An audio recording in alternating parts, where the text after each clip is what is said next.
কিছু অশিক্ষিত লোক বিএনপি করে, কিছু অর্ধশিক্ষিত লোক বিএনপি করে। ইংরেজি বুঝে না, বাংলাও বুঝে না। রিভোল্টের অর্থ হলো বিদ্রোহ, স্বাধীনতা ঘোষণা নয়। এটা রেকর্ডে আছে, আপনারা ফেসবুকে গেলে এটা পাবেন।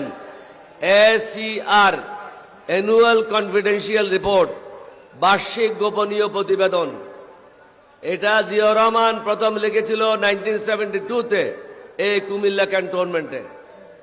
তিনি লিখেছেন, ইংরেজিতে বলবো, this officer played the main part which enabled 8 Bengal, the East Bengal Regiment to revolt on the crucial night of 25th-26 March.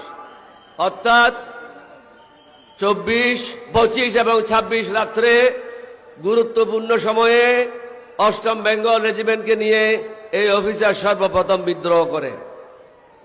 8ম বেঙ্গলের দ্বিতীয় সিনিয়র অফিসার তৎকালীন মেজর মীর শওকত আলী, পরবর্তী পর্যায়ে লেফটেন্যান্ট জেনারেল মীর শওকত আলী, তিনি লিখেছিলেন, this officer on his own initiative as Ziaur Rahman to declare independence of Bangladesh. অর্থাৎ এই অফিসারেই তার নিজ উদ্যোগে জিয়াউর রহমানকে বলেছিলেন স্বাধীনতা ঘোষণার জন্য। তাহলে প্রথম বিদ্রোহ কে করল? ক্যাপ্টেন অলি আহমদ। 5 মিনিট পরেই জিয়াউর রহমানকে গুলি করে হত্যা করে কর্ণফুলীতে ফেলায় দেওয়ার কথা।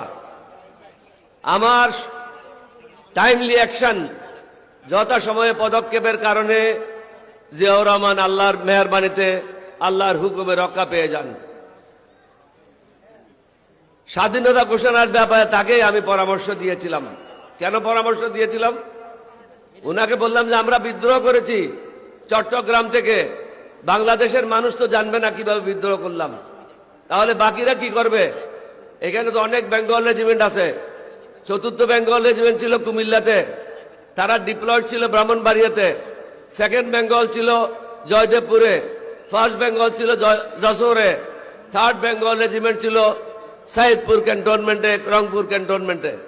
আমরা যদি সেদিন বিদ্রোহ না করতাম এবং রেডিওতে যদি বাংলাদেশের স্বাধীনতা ঘোষণা না হতো, তাহলে এই বেঙ্গল রেজিমেন্টগুলি আর বিদ্রোহ করতো না এবং পৃথিবীর লোকেরাও জানতো না যে এখানে একটা প্রশাসনের বিরুদ্ধে বিদ্রোহ হয়েছে। কিন্তু এই অশিক্ষিত লোকেরা বিদ্রোহ শব্দটার অর্থ বুঝে না, যার জন্য জামাত আমিরের বিরুদ্ধে কিছু কথা বলছে। তাদেরকে বলবো, লেখাপড়া করো, গুন্ডামি করে দিন চলবে না।